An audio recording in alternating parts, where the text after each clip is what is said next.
Bonjour tout le monde, le chapitre numéro 1, concept et définition.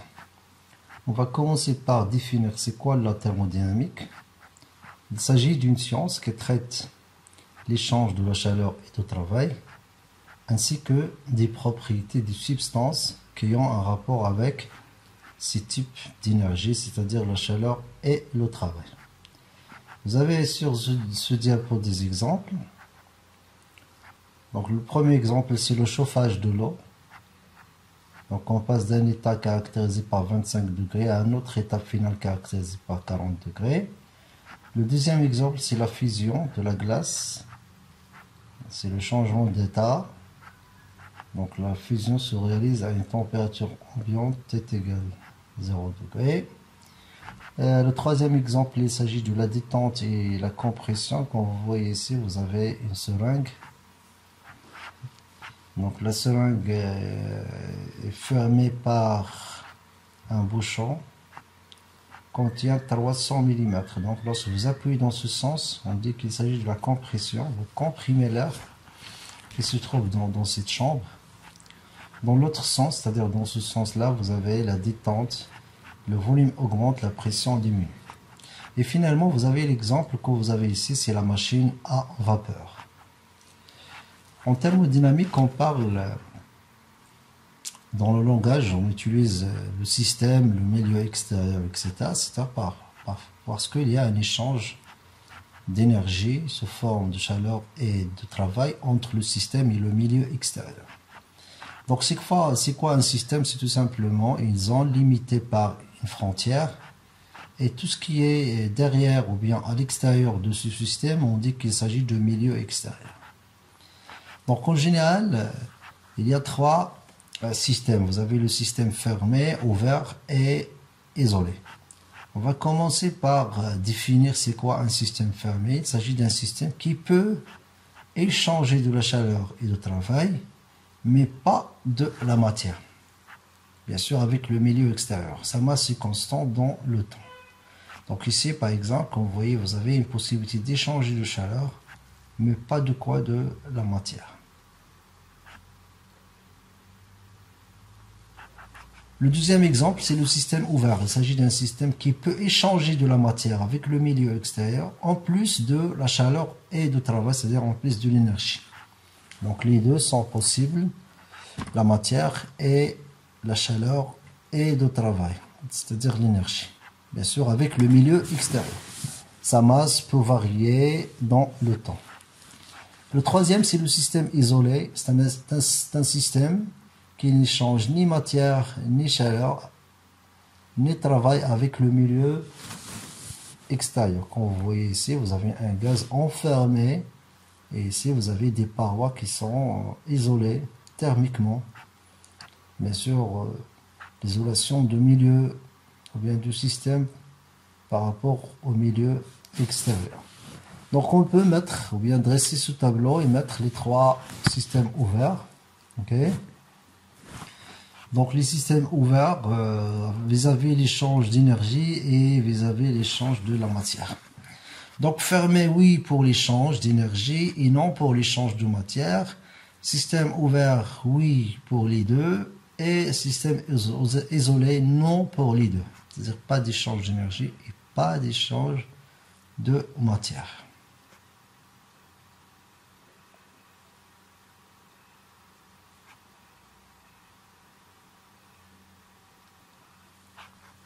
Donc, puisqu'on parle d'un échange entre le milieu extérieur et le système, donc il faut parler des types des parois. Donc il y a les parois adiabatiques, il y a les parois diathermales.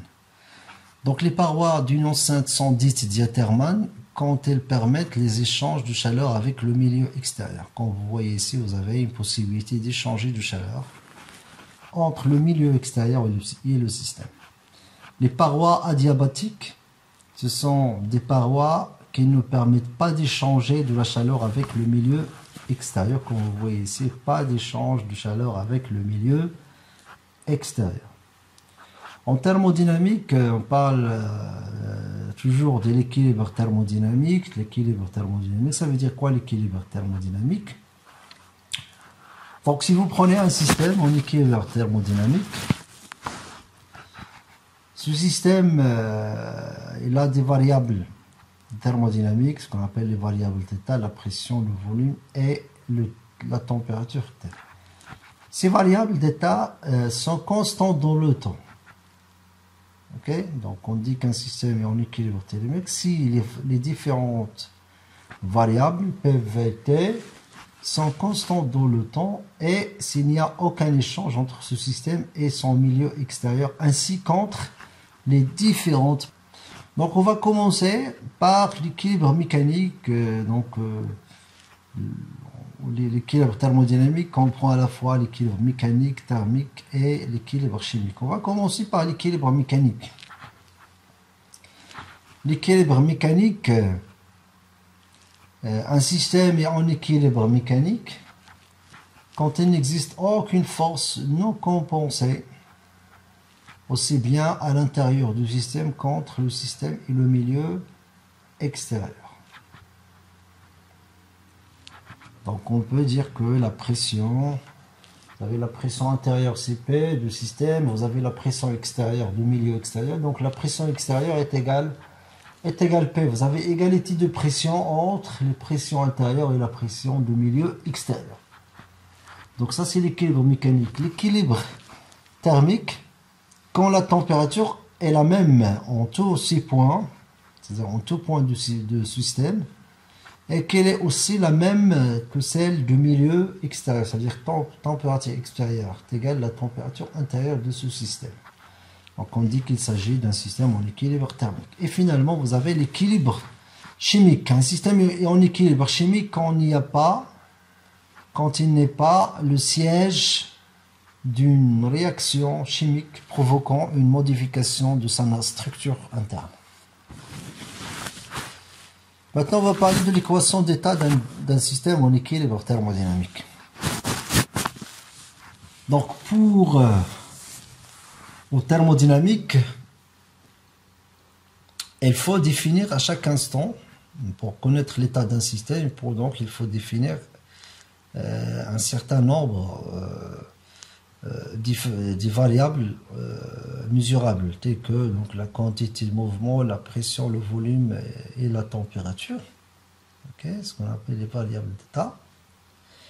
Donc il faut les définir à chaque instant. Donc pour décrire l'état d'un système, tout simplement. Ces grandeurs sont liées entre elles par une relation appelée équation d'état. Donc si vous prenez par exemple un solide, bien liquide, bien gazeux, donc quel que soit l'état de ce système, solide, liquide ou bien gaz, peut être décrit par trois paramètres d'état. Le volume V, la pression P et la température T. Grand T, grand P, grand V. Son équation d'état est donc de la forme FPV T est égal quoi? T égale 0.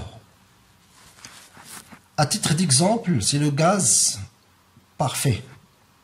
L'équation d'un gaz parfait, c'est PV moins nRT est égal 0, ou bien PV est égal nR.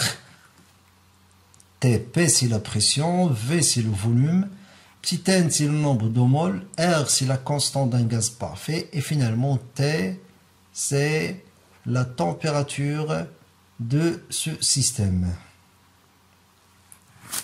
Je peux donc l'écrire de la façon suivante, P est égal nRT.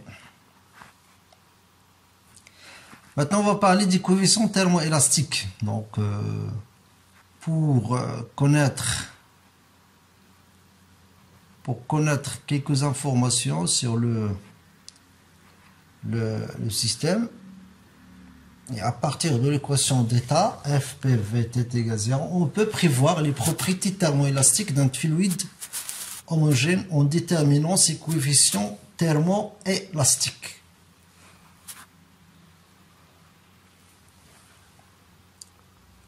Le premier coefficient, c'est le coefficient de dilatation isobare, noté par alpha 1 sur V, la dérivée partielle de V par rapport à T, à pression constante. Le deuxième coefficient, c'est le coefficient d'accroissement c'est le coefficient d'accroissement de pression isochore. Bêta est égal à 1 sur P. La dérivée partielle de P par rapport à la variable θ, volume constant. Et finalement, vous avez le coefficient de compressibilité isotherme qui est également 1 sur V. La dérivée partielle de V par rapport à P à température constante. La relation entre ces coefficients thermoélastiques, la dérivée partielle de P par rapport à V est constante, fois la dérivée de V par rapport à T est constante, fois la dérivée de T par rapport à P, V constant est égal à moins 1. On va trouver, en remplaçant, donc quand vous voyez dans l'expression de alpha, vous avez la dérivée de V par rapport à T, vous l'avez dans cette relation. Okay? Donc on peut exploiter ce que vous avez comme expression des trois coefficients thermoélastiques pour écrire la relation entre les trois. Bêta est égal à alpha sur P qui. Les variables intensives et les variables extensives. Donc en thermodynamique, on parle des variables extensives et variables intensives. Comment on va faire la différence entre les deux? C'est tout simplement une variable intensive, il s'agit d'une grandeur indépendante de la masse de système. Ne dépend pas de la masse de système. Par contre, une variable extensive est une grandeur qui dépend de la masse de système.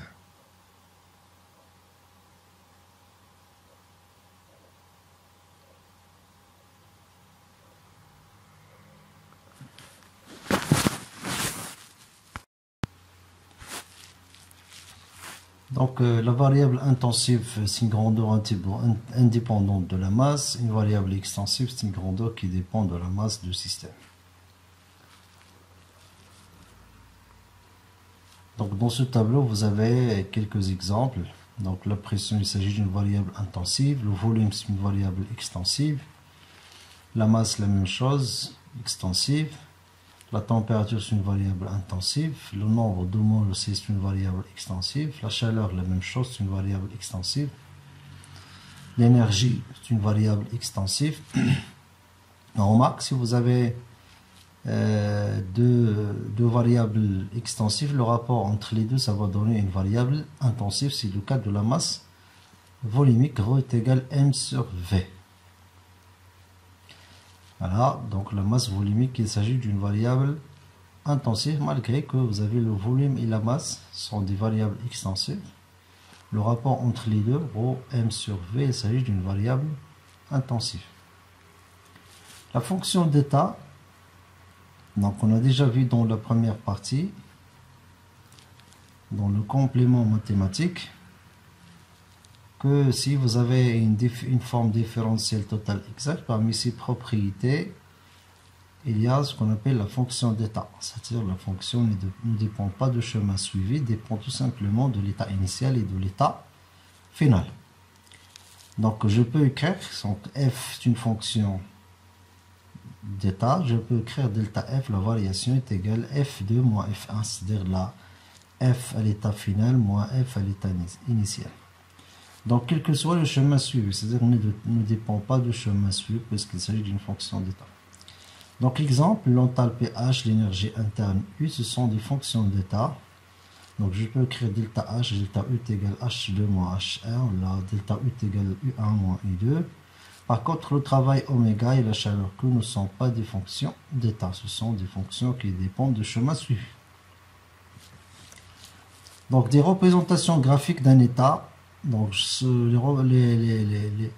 les états donc, sont représentés, donc, comme vous voyez ici, ce sont des diagrammes. Dans l'axe des abscisses, vous avez le volume, l'axe des ordonnées, vous avez la pression. Donc on dit PV, diagramme de Clapeyron, ou bien le diagramme PV.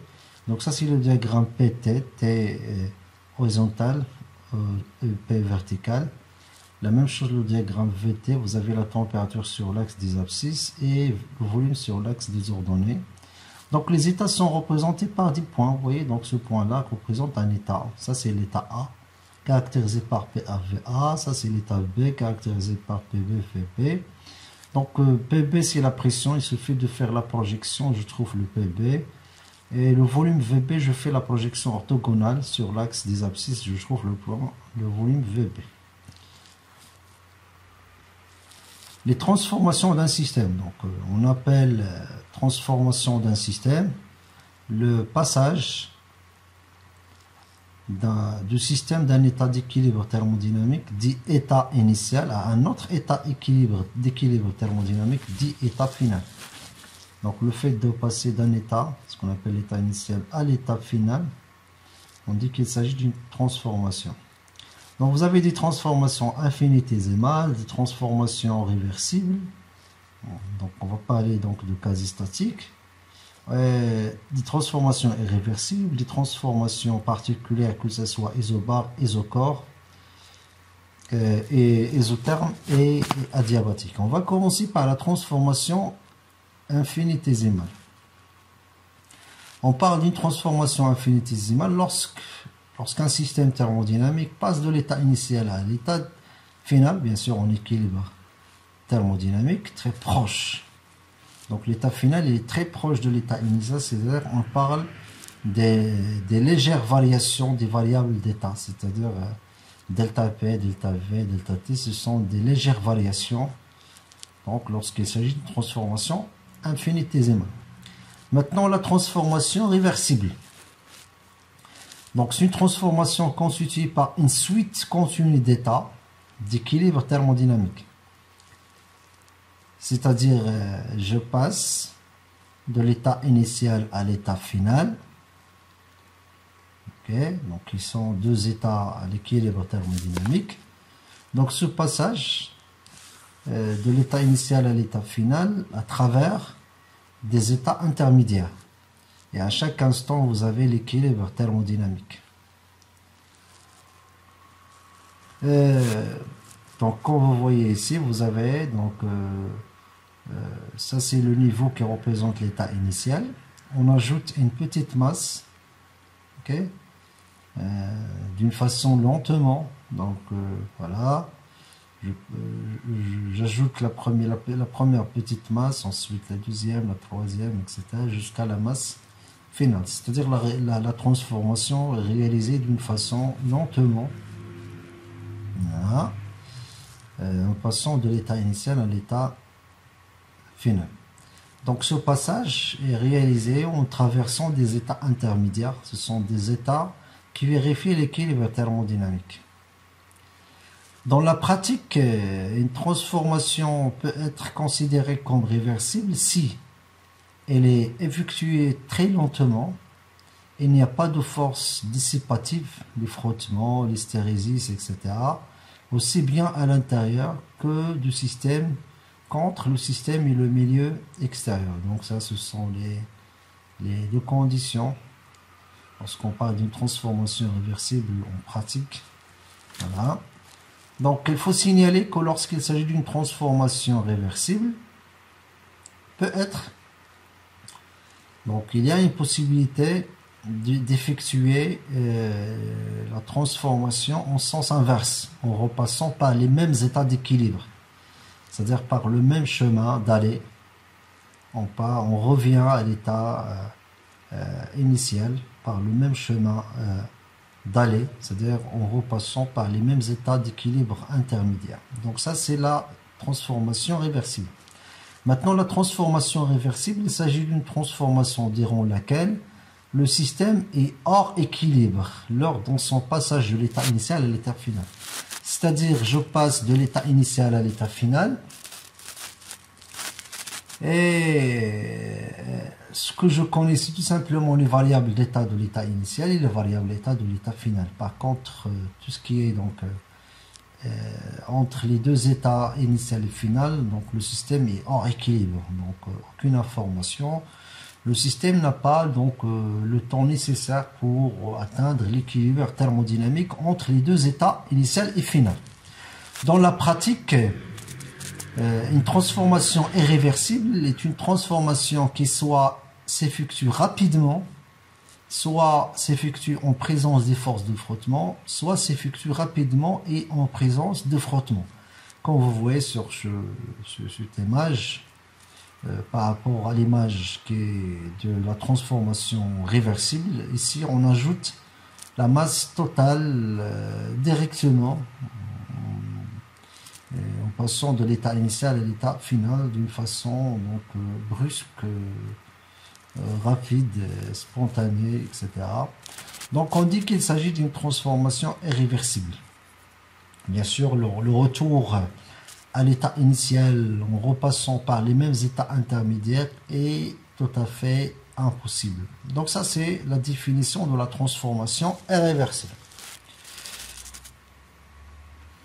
Remarque, une transformation quasi-statique, donc j'ai pas parlé de la transformation quasi-statique. La transformation quasi-statique, il s'agit d'une transformation qui se réalise d'une façon lentement, entre l'état initial et l'état final, en passant par des états intermédiaires qui vérifient l'équilibre thermodynamique.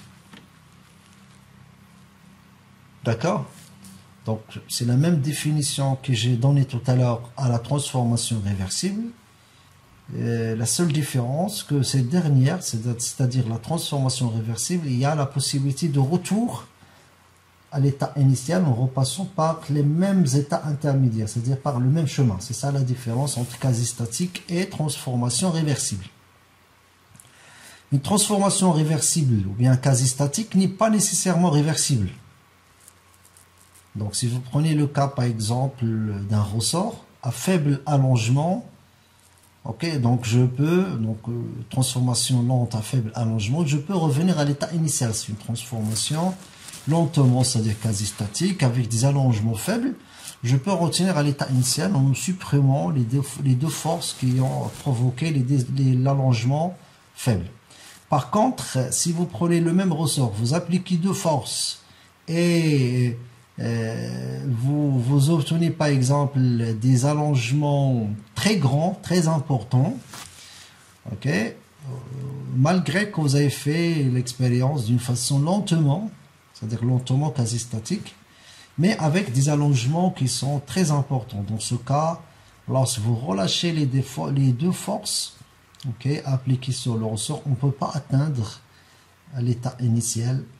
C'est-à-dire qu'on ne peut pas revenir à l'état initial par le même chemin, malgré que vous avez réalisé la transformation lentement. Donc lentement, ça signifie quasi statique, mais avec des allongements très importants, on ne peut pas revenir à l'état initial, c'est-à-dire n'est pas nécessairement une transformation réversible.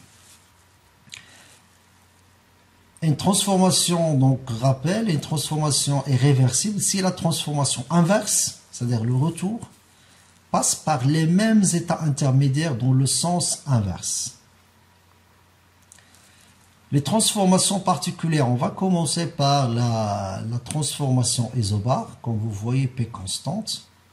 P constante, si vous prenez l'équation d'un gaz parfait, vous avez PV est égal nRT, puisque la pression est constante. On va trouver que le rapport V sur T constant.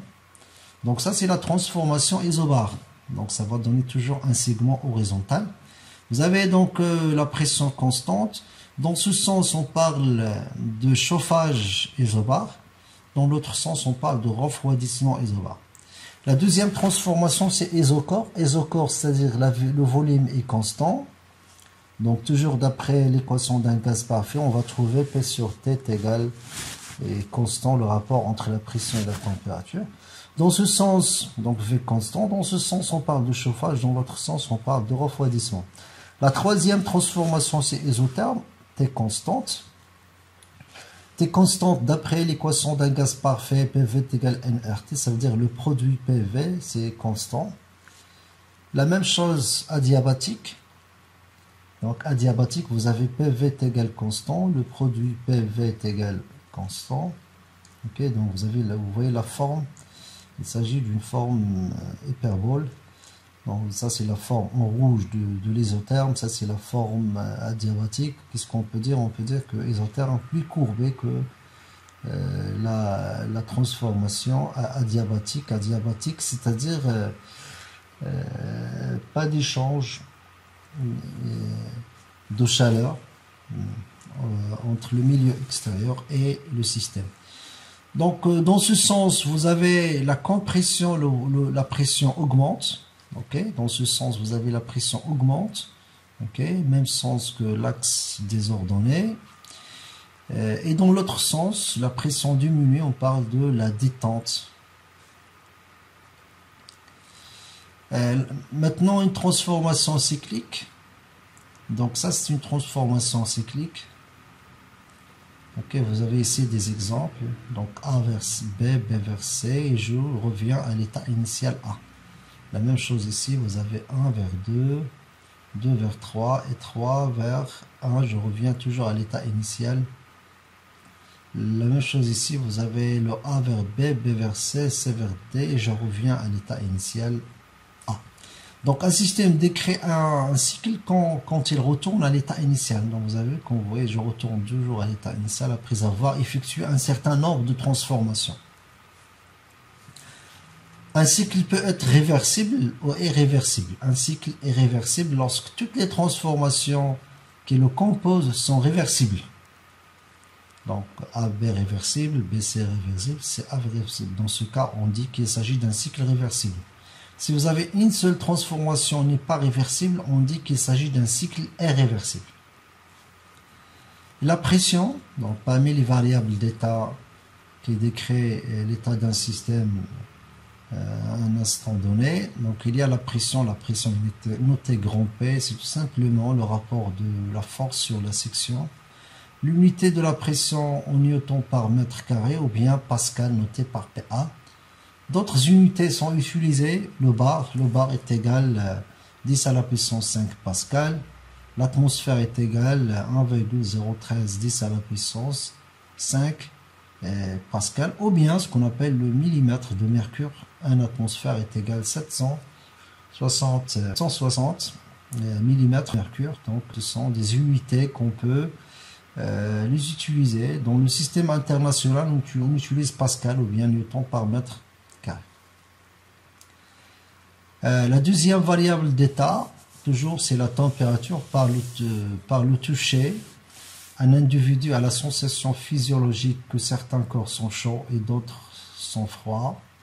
Cette sensation a conduit à la définition d'une grandeur macroscopique appelée la température. Donc c'est la sensation de chaud et froid, donc qui définit ce qu'on appelle la grandeur macroscopique, la température, pour distinguer les corps ou bien les solides. On mesure la température d'un corps à l'aide d'un thermomètre. Vous avez donc plusieurs types de thermomètres. Vous avez le thermomètre à mercure ou alcool. C'est un thermomètre dont le volume varie avec la température.